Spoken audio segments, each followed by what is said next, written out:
Yo, what's good? If anybody's watching, just chilling,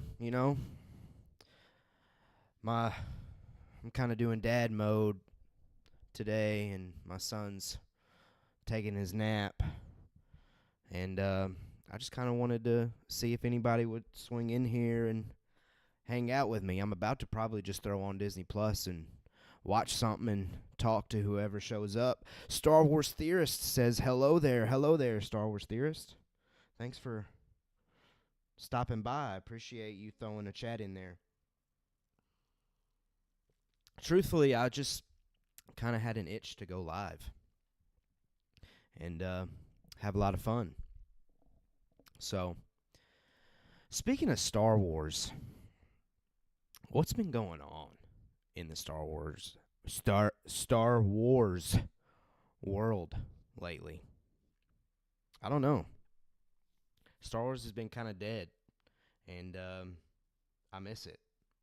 I miss Star Wars having stuff out there. I mean, I'm literally, as we speak, pulling up Star Wars Newsnet just to see if there's any news to talk about, because Star Wars will always be my number one in my heart and soul.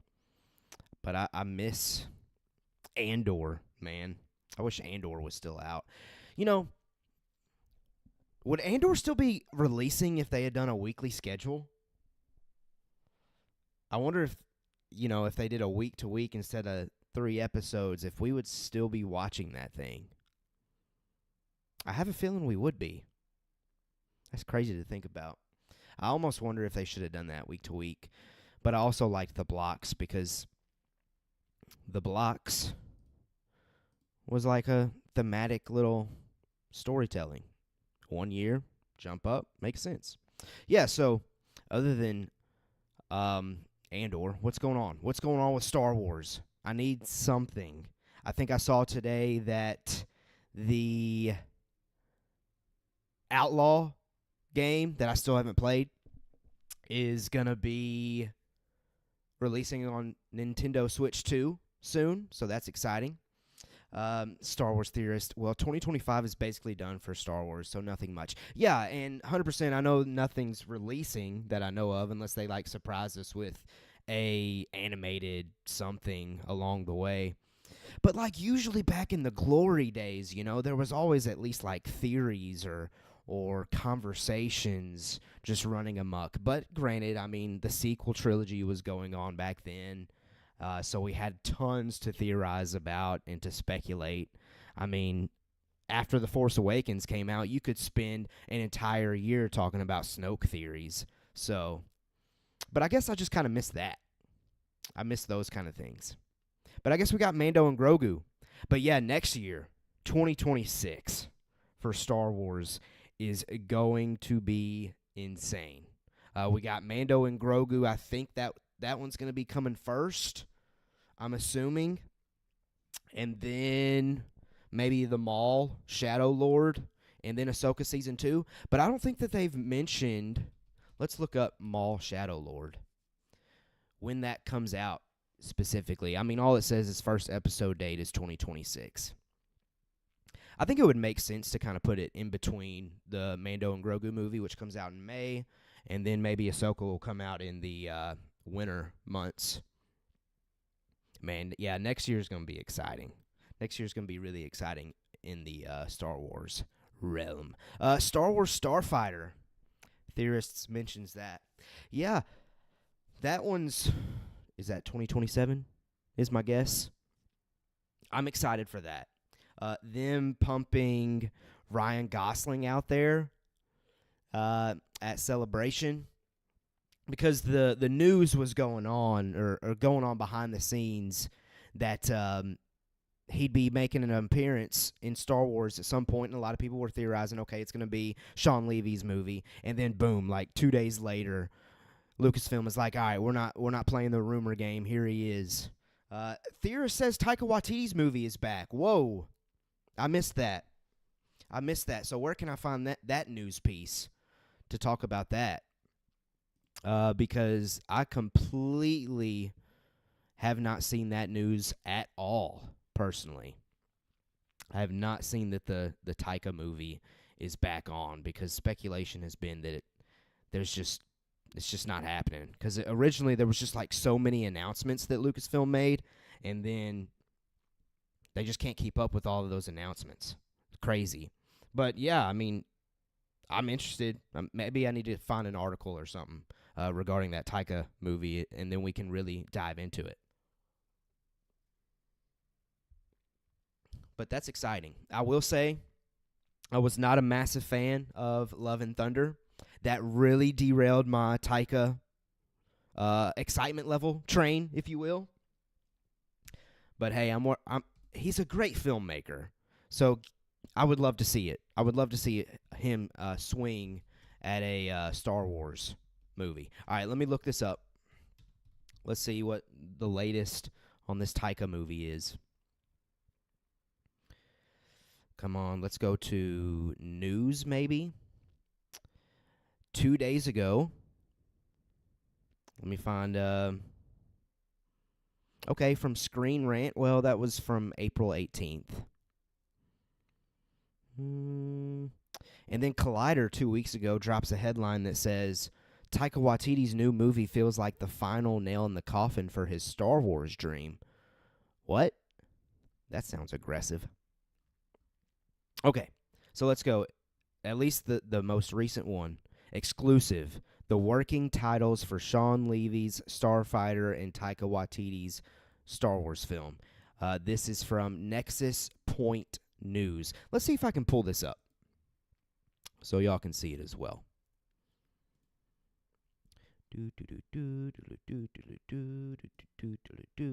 Boom. There we go.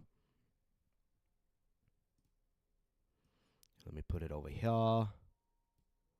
Over here, over here, over here. All right. Okay, before I start reading it, Star Wars theorists back in the chat. Appreciate you throwing things here in the chat. That's what makes this a lot of fun. I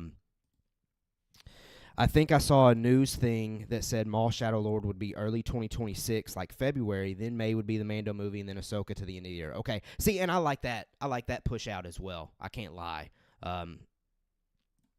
That sounds great to me. Because and I think that kind of checks out with what they've done before with the like the Clone Wars when it came out. They did it at kind of that time of the year. And then what's the other one? Bad Batch. They did that at that time of the year as well. So that checks out. I like that release schedule as well, Star Wars theorists. Thank you so much for throwing that chat in there. Okay, so let's check this out. Exclusive. The working titles for Sean Levy's Starfighter and Taika Waititi's Star Wars film. Well, I mean, do they really need a working title for Sean Levy's, though? Okay, Star Wars productions are in constant flux since the release of The Rise of Skywalker has been a bit tumultuous. That's certainly to say the least. Mandalorian Grogu aims to be the first full theatrical release. Yep.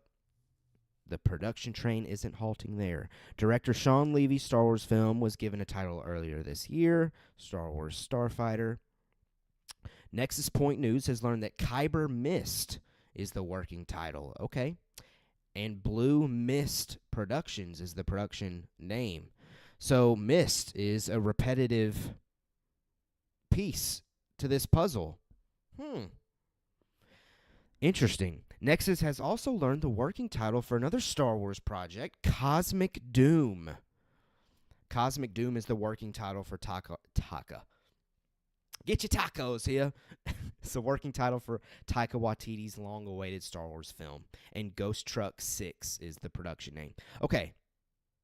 Number one, just from this article, like I said, the Kyber Mist and Blue Mist Productions being the working title and production name, interesting. Because, I could see an angle, Starfighter, maybe this Ryan Gosling Starfighter. There's like something that they have to ship around the galaxy. It has to do with mist, maybe. I don't know. I'm coming up with stuff. But it's interesting at least that terminology repeats in both of those names. Cosmic Doom Sounds intriguing. Sounds very intriguing. But I feel like there's never really like merit with these names, and they never really do much. But hey, if it has a working title, I guess that's a good sign there, Star Wars theorist. So maybe you're right. Maybe it's back on in some way, shape, or form. We'll see. Let's see. Do you personally prefer Star Wars or Marvel more? I'm not a fan at all for Marvel, but I'm a Star Wars guy. That is a phenomenal question. A phenomenal question. Let me do this as well. I meant to do this. Let me get this chat up on the screen so I can constantly see this. So, 100% Star Wars for me. Like I shouldn't even beat around the bush and act like I love Marvel even close to the amount that I love Star Wars. Star Wars will always be near and dear to my heart, regardless of the state that it's in. Obviously, I've shared on this channel before that I have flaws with the sequel trilogy, but still, I still root so heavily for every single Star Wars project that comes out. I'm still so invested in the franchise, even after stuff like The Acolyte, for example. That one didn't work for me from top to bottom as well. There was an episode there in the middle that I was like, okay, let's go. Now let's crank it up, baby. But Star Wars will always, regardless of the state that it's in, it's always gonna, it's right here in the heart, baby. It's like it's like a relative that goes off and leaves you, but you still just love them so much. I guess I don't really have a relative that's ever done that, but that's what I'd imagine it would feel like. Galactic Cantina says hello there. What up, Galactic? Hello there. Thanks for stopping by. I appreciate it. Throw in some chats, man. I'm really just chilling. Like I said up at the top, my 2-year-old son is taking his nap. If you didn't know, my day job is a high school math teacher, and this is my official last day of summer. So I thought, you know what? While the kid's taking a nap, let me hang out with some people if they join in on the stream. This small YouTube channel. If anybody joins in, let me just chat it up and have some fun one last time before the intensity of a school year kicks in. Star Wars theorist, preach, brother, preach. Yeah, it's just genuine. And don't get me wrong, I love Marvel.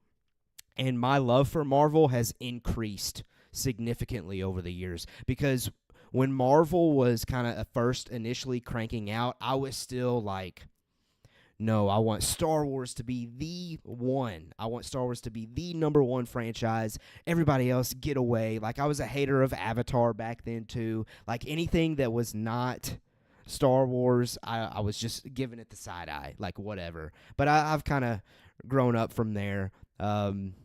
And I really enjoy Marvel as well. Especially, I mean, I'm obviously not going to get into spoilers because it's so recent, but Marvel has really been in a rough spot for me ever since Endgame.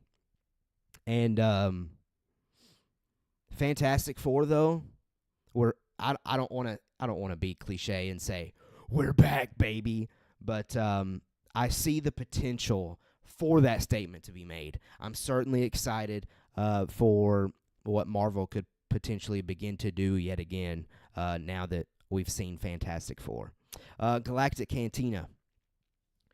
Recently started the Gun DCU and watched Creature Commandos. Really fun show. Next up is Superman again, and then Peacemaker Season 2. Yeah, so I still haven't watched Creature Commandos.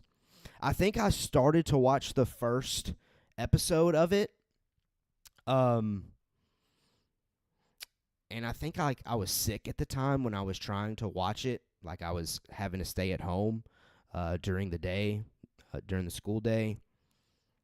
And I think I enjoyed what I saw, but then, like, life started happening again, and then it just kind of slipped through the cracks because other shows started to come back out once I had the time to sit down and watch some things.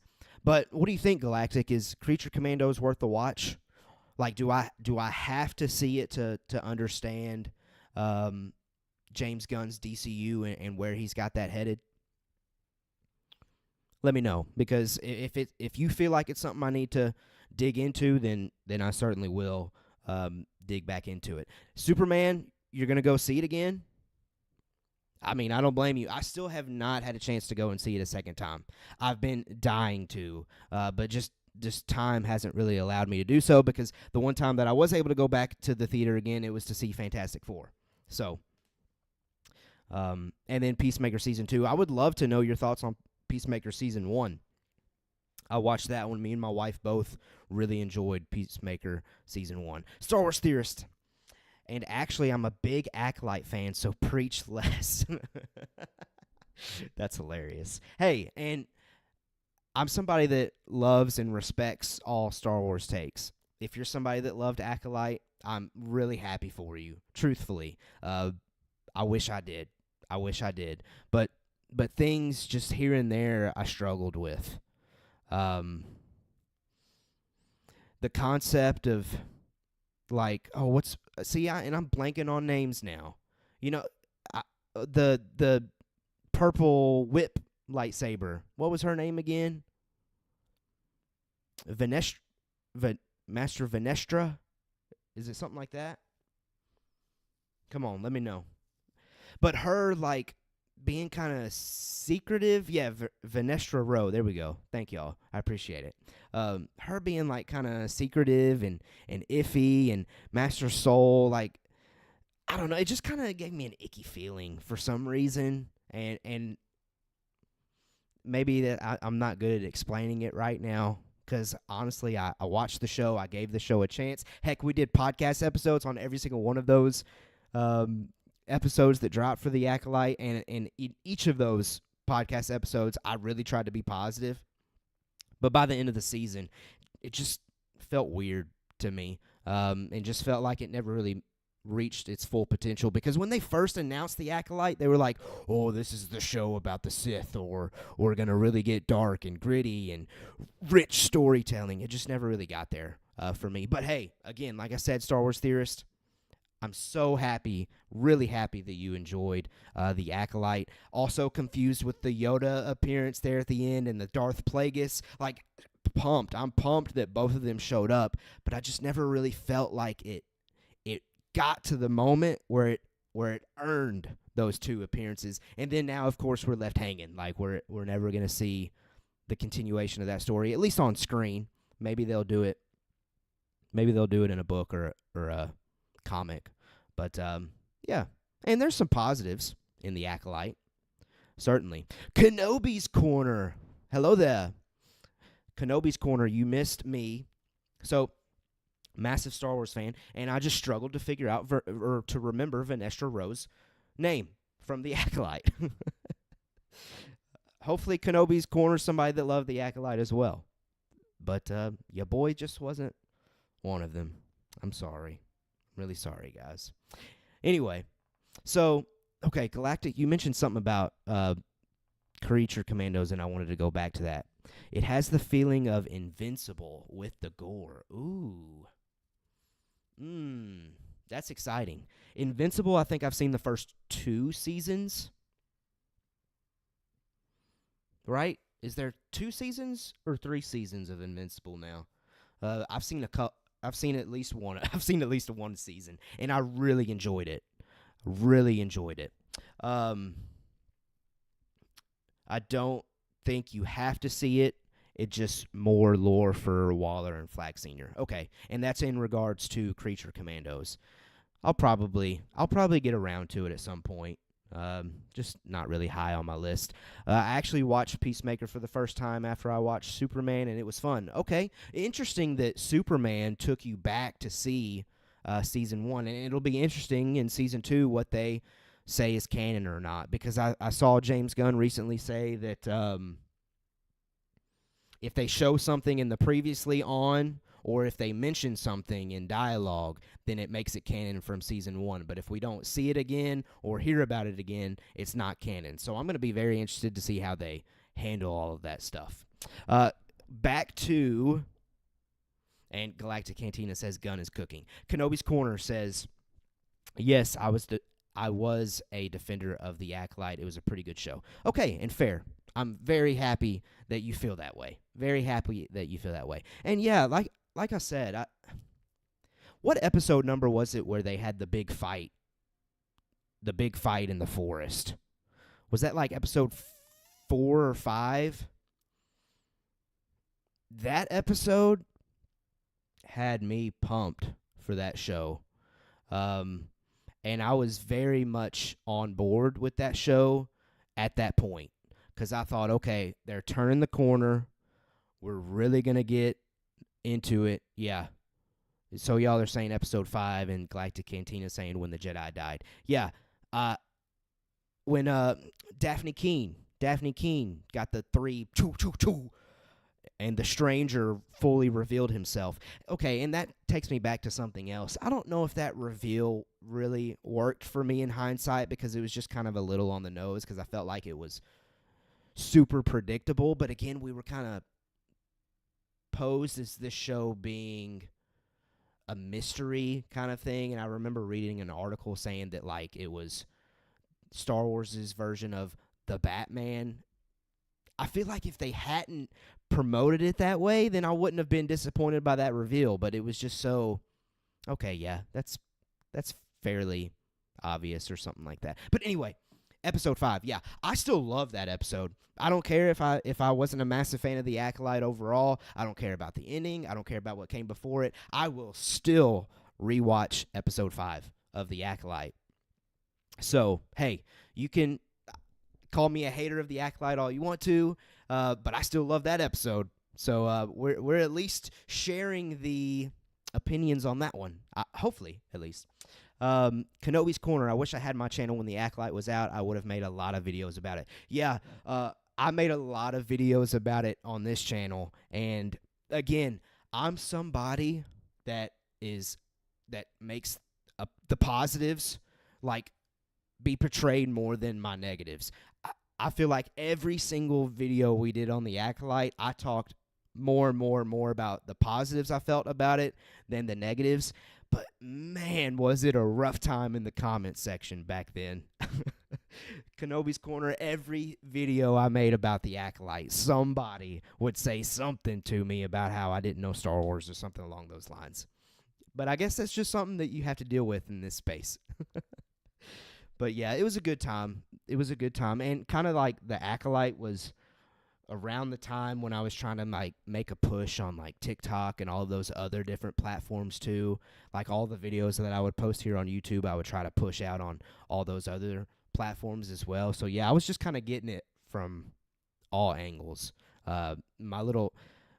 It's like my small channel, somehow The Acolyte would be pushed out into the algorithm for everybody to see. That would be the first impression that everybody saw of me being really positive about The Acolyte, and for some reason people were like, "No, you don't know Star Wars." Good times was The Acolyte. I miss it. I miss those times. I miss looking forward to hopefully banger Star Wars content.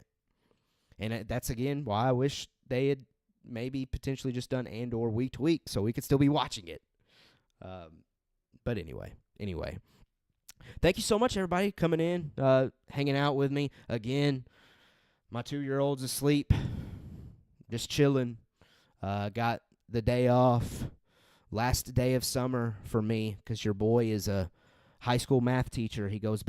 I go back to school tomorrow, so I figured I'm just going to hang out with people. So anything you want to talk about, nerd-related, Star Wars-related, Marvel-related, DC-related, heck, Lord of the Rings, Indiana Jones, all those things, throw them in the chat. I would love to chat it up with you guys. So, yeah, we were just kind of, before the chat started rolling in, which, again, obviously really appreciate it, I was just, first things first, we started the conversation of what's going on with Star Wars, and the chat kind of carried through. But I do know one thing that got my attention was George Lucas. George Lucas going to San Diego Comic-Con, and I haven't had a chance to see the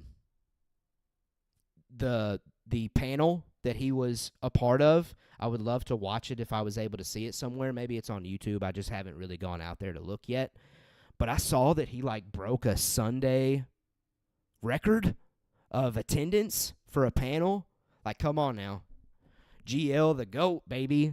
That's exciting. I love George Lucas. I will always love George Lucas, even though I do feel like it was time for him to leave Star Wars, just because creatively I think he was getting to a point where he was just kind of done with it unless he sold it off. But I wish he was still somehow creatively involved. I still wish that he gave creative input in some way. Like, just, hey, mandatory, you give your notes for your film or show to George, let him kind of give you some advice, tips here and there, and then roll with it. But then, hey, maybe he'd be like, no, you're not doing anything, Disney. I don't know.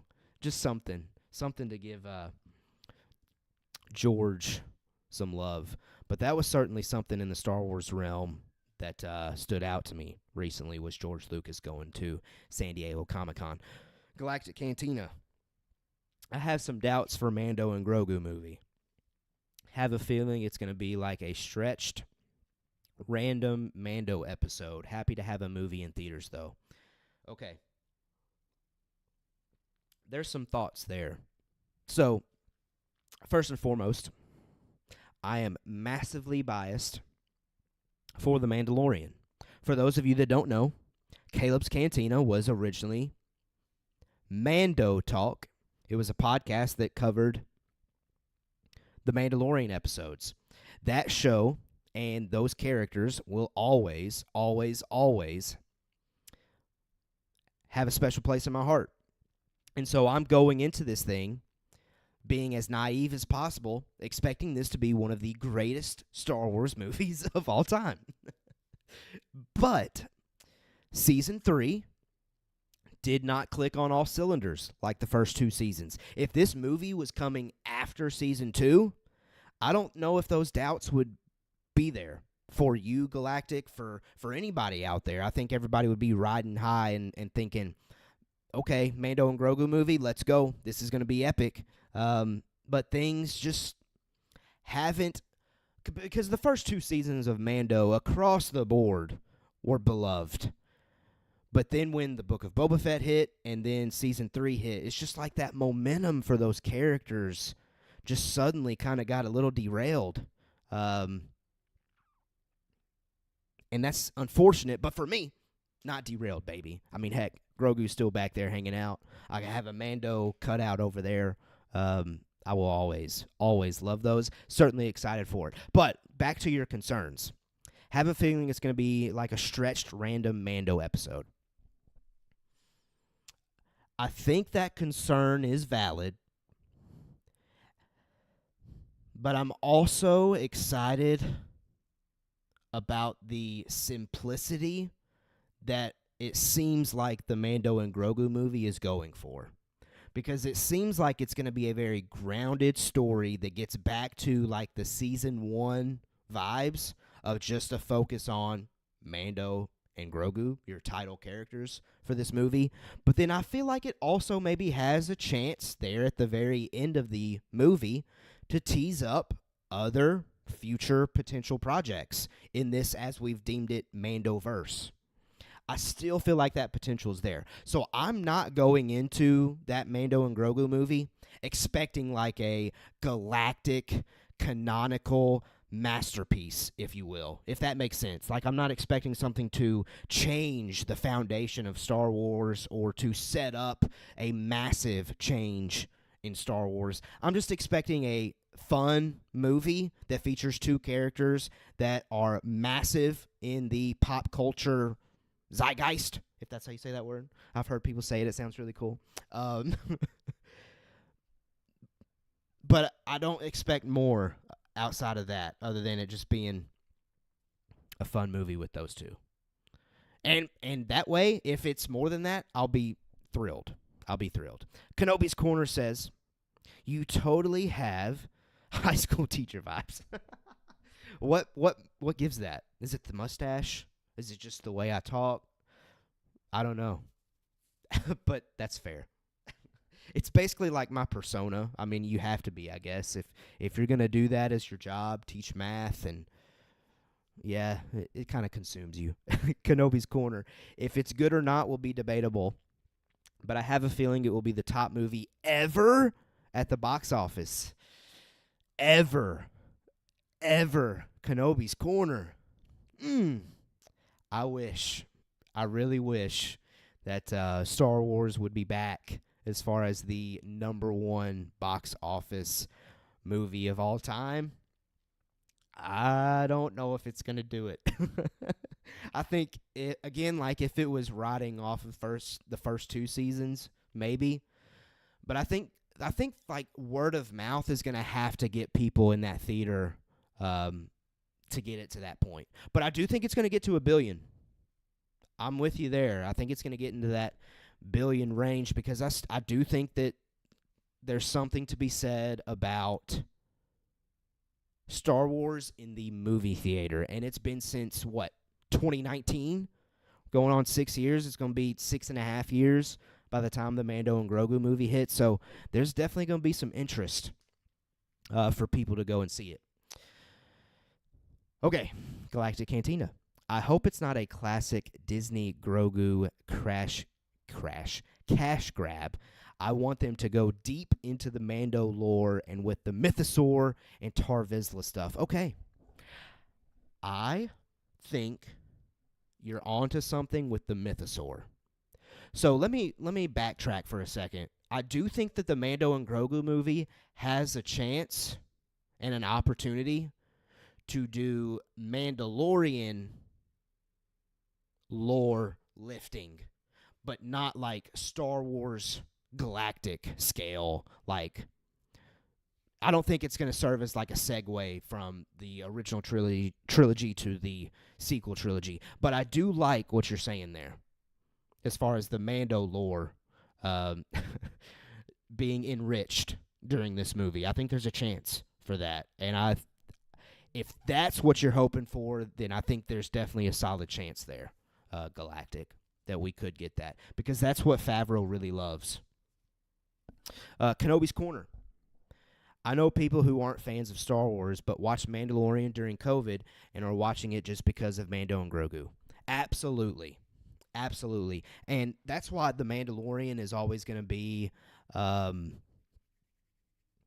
special, I think, is because it put those characters on the map and it put Star Wars kind of back on the map and on the radar of people that had kind of given up on it. Because, Star Wars there for a while got to a point where people were like, it's just for the nerds, whatever. But The Mandalorian, I think you're 100% right, and the people that you know are a great representation of it, that it became a pretty big deal across the board. And, yeah, it came out at a perfect time. And hopefully we crank it back up with the Mando and Grogu movie. Hopefully Kenobi's Corner. Hopefully you're right. Hopefully it's a massive box office hit, and we get a sequel to it, and we just keep on going, or something along those lines. Because money talks. Money talks. If it makes a lot of money, they're going to make a second one. And they're just going to forget about the series, and they're just going to focus on Mando and Grogu's story theatrically, which is certainly exciting. Galactic Cantina. They blue-balled us with the Mythosaur in Season 3 and the underwater scene in Mandalore. Absolutely. Things that I expected to get in Season 3 included a Mythosaur and some action with that Mythosaur, and we never got it. We saw it. We got a little wink-wink. Here it is. Woo! But never happened. Never happened. Question. Is Bo-Katan going to show up in the Mando and Grogu movie? Is she going to show up? Is Cobb Vanth going to show up? Is Boba Fett going to show up? I think yes to Bo-Katan. I think I would have to think about Boba Fett. I would have to think about Boba Fett personally. Because that's they could easily do like a quick check-in or hey, I need your help on this. But we'll see. We'll see. Galactic Cantina. Bo-Katan riding Mythosaur in is Mando season 4. Okay, well, I don't know if we're going to get a season 4 anymore. I don't know if we're going to get a season 4. I really genuinely have a feeling that they are waiting to see how this movie performs. Because like I said, if it makes a lot of money, there is zero reason to release it on our television screens at that point. Especially with Bob Iger at the helm of Disney, because I'm pretty sure that Moana 2 was originally going to be a TV show, and like Zootopia 2 was originally going to be a TV show, and Bob Iger was like, why? Because those are billion-dollar movies. We need to make those theatrical. I have a feeling that they're waiting creatively to make that decision based on next year and how the Mando and Grogu movie performs at the box office. So, me personally, since I believe that Mando and Grogu is going to do really well at the box office, I don't think we're getting a season 4 Galactic. I think we're full-on theatrical with those characters at this point. Until maybe they make a movie that's absolutely terrible and people are like, yeah, we're done with those characters, but then 10, 15 years down the road, we get another season or something. That's where my headspace is at with it at the moment. Galactic. And Bo-Katan taking over the Mando series since there was some drama with Pedro and stuff. Allegedly, yes. Allegedly. But yeah, Bo-Katan kind of took over season 3, which I love her character. Always have from the Clone Wars. So that necessarily didn't bother me a whole lot until it just kind of seemed like, yeah, there was a massive shift there. I didn't really know what that was about, but all things seem to be going in the right direction with this movie, though. Galactic, I feel like they are going to kill off Din Djarin with Pedro reportedly not being happy about the Mando stuff. Is he not happy about Mando stuff? I feel like there was rumor of that. But, I mean, all he does is voice it, right? Like, surely he'll just gladly take a check, record some lines, and say, deuces. I don't see them killing him off quite yet, just because I think there's money to be made, potentially. That's what I think. Zach Horvath, hey! What up, man? Just chilling, brother. What are you doing? You on your way back home yet? Galactic. I think it was about him not getting screen time with his face. Really? Well, the dude's so busy. How could he possibly complain about that, though? I feel like. I mean, he was doing The Last of Us. He was doing Fantastic Four. Now he's doing Doomsday. Like, Gladiator 2 as well. Like, as far as him not showing his face, I mean, he's only got himself to blame on that one, I feel like. Right? Because, I mean, his schedule just got so intense. I feel like maybe he there's also a chance he signed up for all those roles because they were like, nah, we're going to keep the Mandalorian masked. Maybe. I don't know. Zach, what up? At the airport. Didn't know you were popping on here. Love it. Yeah, I didn't know either. I put the kid down to take his nap. I thought to myself, this is the official last day of summer for me. Let me just throw on a live stream and see who shows up and hang out with the lovely people that do show up. So here we are. I started this thing thinking that I was going to just watch Star Wars and occasionally say hi to people as they came in, but this chat's clutching up and they're giving me conversations to talk about. Galactic Cantina, that Fantastic Four post-credit scene, though, hush, hush. Yeah, Galactic, I can't say much because I know that somebody in our chat is too busy to go see Fantastic Four. So, yeah, no spoilers. Yet, at least. No spoilers. But, yeah, it's, again, like I said earlier in the stream, I'm excited about where Marvel is headed for once. I love every single one of the Fantastic Four characters. Can't wait to see them all again. Allegedly. Because, maybe one of them dies. Because, again, spoilers, who knows, maybe.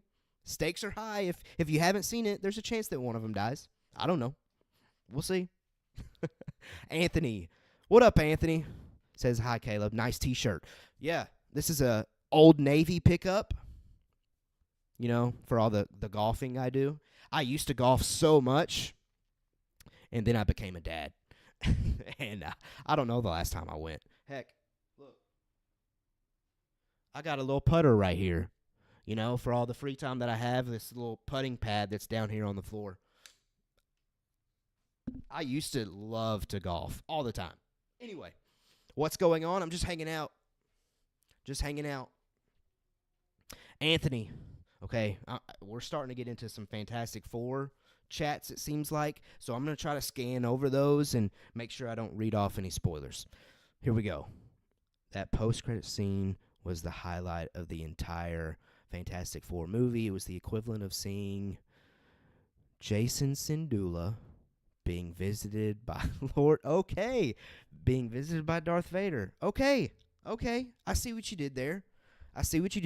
So there's a lot we could talk about with that one chat, Anthony. Number one, the statement of the post-credit scene was the highlight of the entire Fantastic Four movie. While I see what you're saying, I think, as I've dwelt on it more and more and more, the story of Sue Storm in that movie is so powerful to me. As obviously somebody that's married to a woman that has gone through delivering our incredible son, seeing like the adversity she has to go through, my wife is what I'm talking about there. And then just kind of seeing that obviously amplified here in Fantastic Four because, she's facing a galactic threat in Galactus, literally in his name. But, man, that's so powerful to me. And she is truly the sauce of this movie, of Fantastic Four. I adore Sue Storm. She is by far my favorite character from the Fantastic Four movie. So, while, yes, I see what you're saying, she's still the highlight for me. Even though that is a phenomenal post-credit scene, Sue Storm was the highlight for me for the Fantastic Four movie. The next thing that you mentioned in there that we could talk about, Jason Syndulla. Is he going to be a massive focus in the Star Wars stories that are being told going forward? Because if he is, I'm here for it, baby. That would be awesome. And I don't know anything about that kid that they have performing as him in Ahsoka Season 1. If he has any previously known acting chops or shows or movies or something.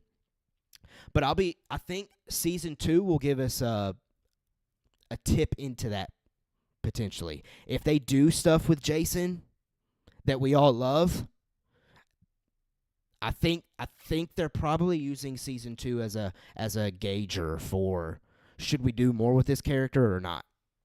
But that would be really cool. Galactic. I have a free bonus IMAX screening to use. Ooh. Are you saying that you're going to send it to me? I'm just kidding.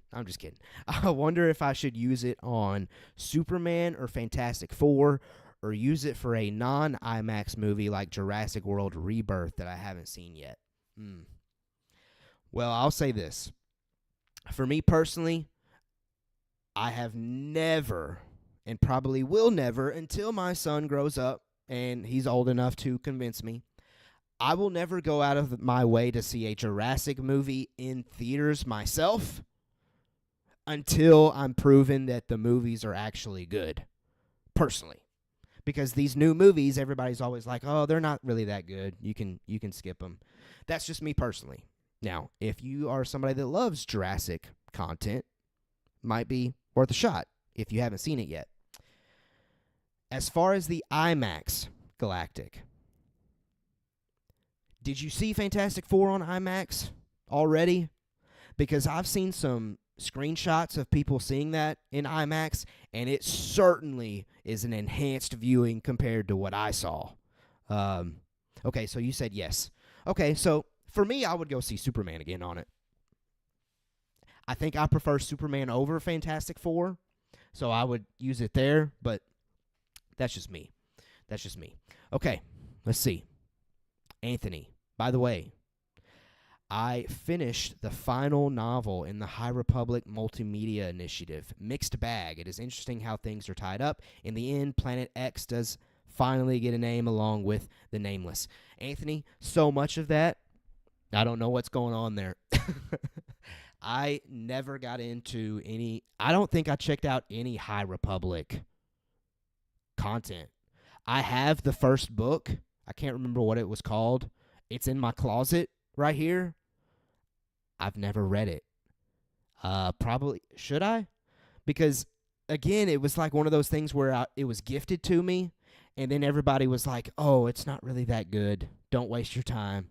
And so then I was like, okay, I don't really want to start to dive into it then if it's not going to be worth it.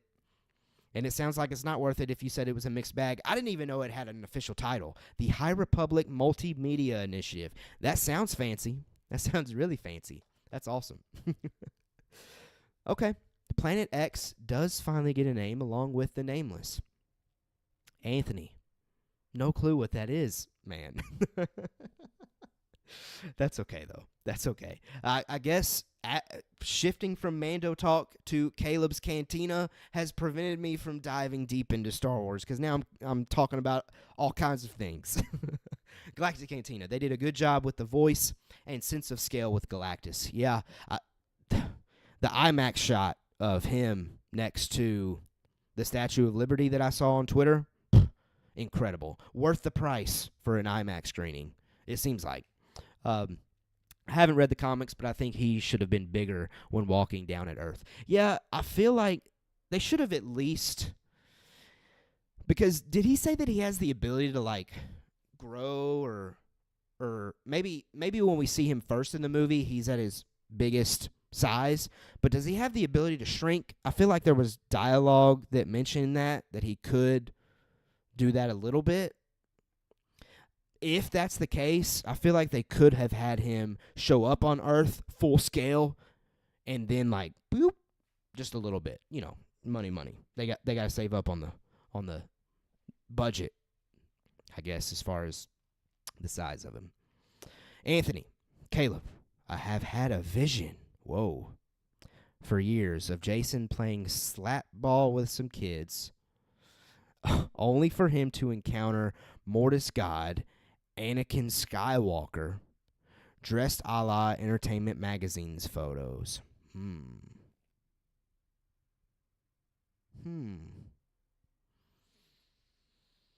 I don't recall okay, let me look up these Entertainment Magazine. Like, are we talking back in the prequel days? Let's see. I'm typing away. Ooh. Okay. If you're talking about the one where he's just like on the cover, yeah. If that's the one you're talking about, I'm there for it. That'd be very cool. Mortis, that's something we're going to be getting in Season 2 of Ahsoka, right? We're at least going to be getting that plot development. That's exciting. Galactic, seen both Superman and Fantastic Four on IMAX already. That's awesome. I didn't have a chance to see either of them on IMAX personally. But I've heard good things. Galactus voice on IMAX speakers, though. Oh, I bet that was incredible. I will say one flaw, and it's probably just my theater. I had a hard time understanding Galactus. His dialogue. It didn't really come through crystal clear. So I'll be interested to either go and watch it in IMAX, it sounds like, or put the captions on when I throw it on Disney Plus one day. That's probably what I'm going to do, because life's about to get really busy for me, so I probably won't have a chance to go to the theater again. But yeah. love to hear that, though, as far as the IMAX experience with Fantastic Four. Galactic, yeah, only High Republic content I have consumed is Acolyte and... Okay, so I haven't played Jedi Survivor, so I probably am going to butcher these names. Dagan Gera and Tenalor. Okay, I completely forgot that Acolyte is High Republic era, so I guess I can't say that I haven't consumed any High Republic content, because I definitely watched that one.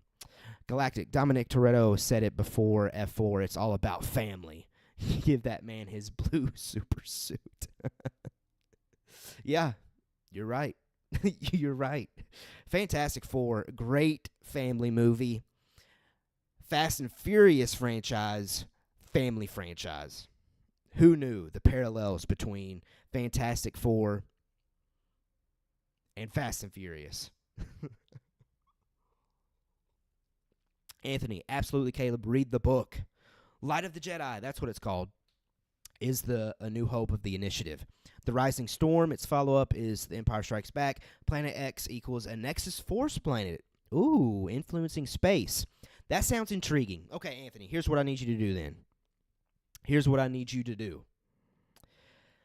After this video processes, or however it works, I need you to go to the comment section and give me an essential, like give me the essentials. Like no more than 3 to 5 books for the High Republic. Or like throw them in the comments or message me or tweet at me something. At Caleb's Cantina or wherever. Give me an essential 3 to 5 tops of what I need to check out for the High Republic. Because that stuff that you just said there sounds interesting. I mean, Light of the Jedi being A New Hope, Rising Storm being Empire Strikes Back. Then we've got a Nexus Force planet. What? That sounds awesome. That sounds awesome. Galactic. Scene F1. Okay. And you saw that one on IMAX. What did you think of F1? I haven't checked that one out yet, but I've heard good things. But what'd you think, Galactic?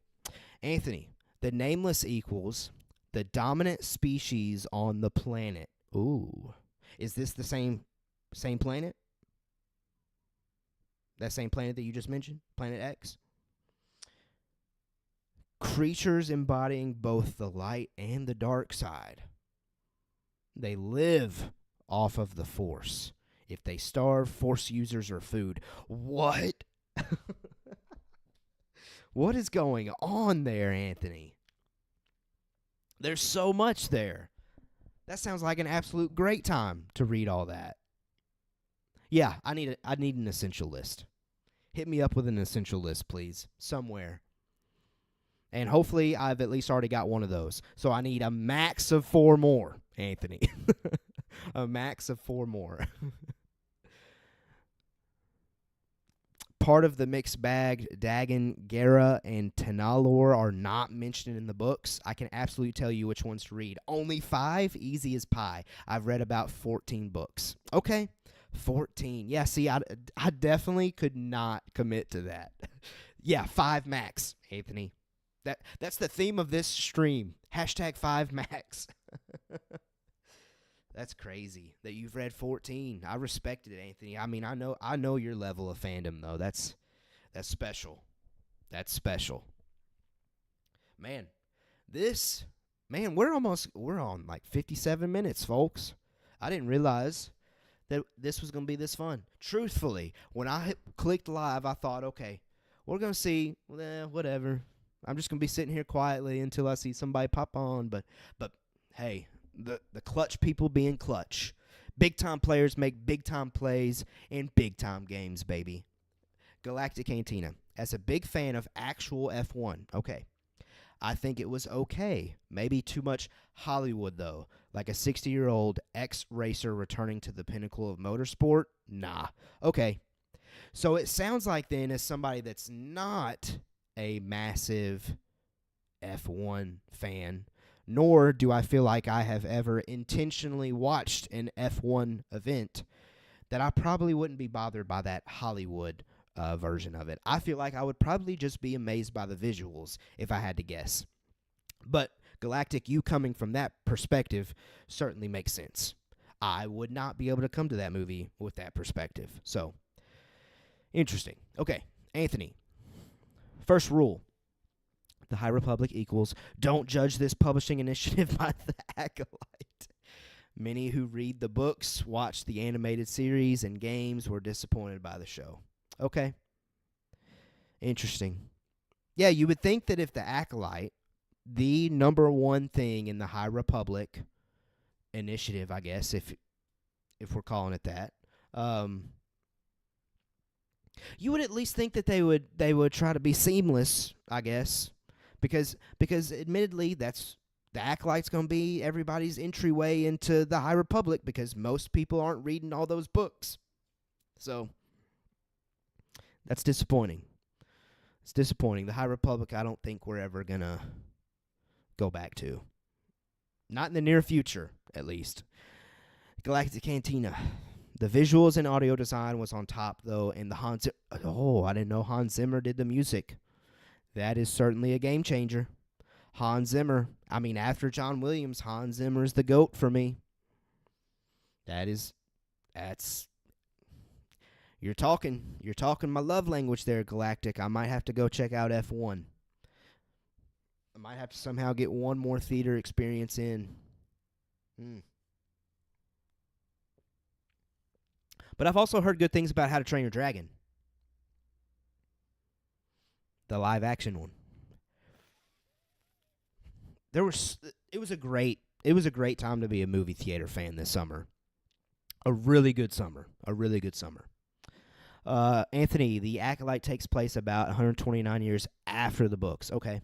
High Republic events from publishing take place 500 BBY to 229 BBY. The Acolyte equals 100.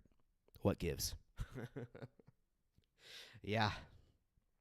I feel like they should have rewarded the fans that read all of that material with the Acolyte. I feel like the Acolyte could have been further separated from the main Star Wars trilogies, if you will, the Skywalker saga. I feel like there was really no reason to try to connect it. That's my personal opinion. Like, just go back further. Like, be so far separated that you have essentially freedom to tell a story, a brand new story that nobody has no clue what's happening or what to expect, rather. Like trying to get Ki-Adi-Mundi in there and then Yoda, I feel like it just muddies the waters, and you're setting yourself up for failure because you're going to have people coming in there super opinionated. Anyway, Galactic, you excited for Tron Ares? That one close-up shot of Jared Leto in the trailer made him look like Morbius again. Morbin time. Okay, a few things. I'm not a massive Jared Leto fan, only because things that I've seen him in, they haven't been great movies. Personally, like the DC Joker stuff. I haven't even seen Morbius personally. I know I get the running jokes of it, but I never watched it because I saw and heard so much criticism. But the trailers for Tron Ares has my interest. It's piqued my interest. It has made me, because I know I've seen some Tron movies here and there at some point, but it's just like, it's kind of like vague in my memory.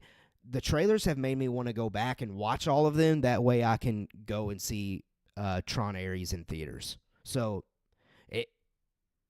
it's got my interest. I wouldn't say excited yet, but it has my attention, and I didn't think it was going to have my attention at all, quite frankly. Anthony, that's what makes the publishing animated show and Jedi Survivor so good.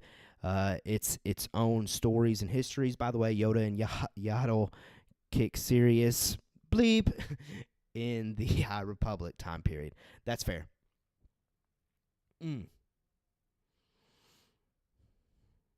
I need to check out Jedi Survivor.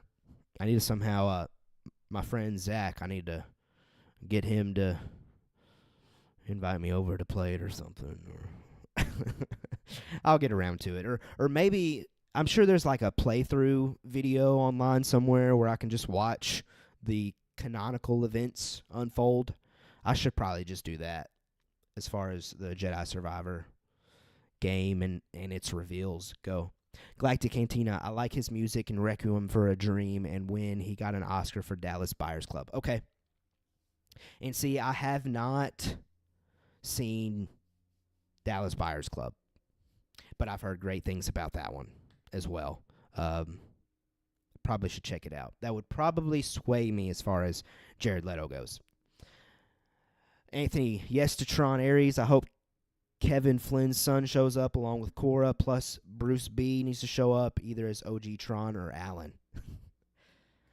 Again, all that's kind of a blur to me. I see some names in there that I recognize. Most of them, no, I don't know. Because it's just been so long, I feel like. Okay. Well, guys, I think I'm going to hop off of here.